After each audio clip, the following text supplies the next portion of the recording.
Alright, this user wanted to filter out all the entries with either of two specific words. Specifically, they said they had a list of entries with a bunch of different variables looking to filter in different ways, and along with all the other conditions, they're trying to find only the entries that do not have the case-insensitive strings temp or gift in the G column. Everything else is fine. To me, this looks like a perfect time to use the query function. Let's take a look. So, here's the sample spreadsheet I made. Here in column G, I have gift and temp in different cases coming down. Right, they said that the formula needed to be case insensitive, so I wanted to check it against different cases. I'm going to start my query formula over here in column I. That's going to be A2 through G for my data. And my query function is to select everything.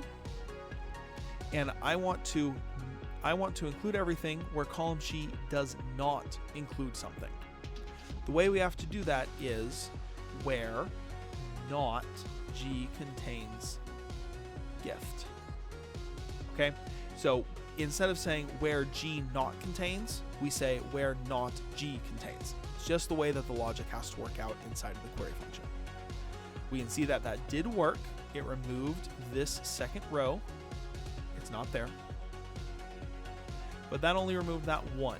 Obviously, we don't want to do, one clause, one where clause for every single case permutation of gift. That is enormous. That's not what we're going to do. Instead, we're actually going to convert G to uppercase inside the query function and compare against that. So now we're going to say select everything where uppercase G, converting everything in column G to uppercase, does not contain uppercase gift.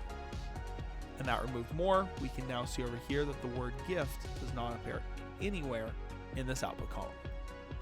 Let's do the same thing for temp, and that'll be done. And not upper G contains temp.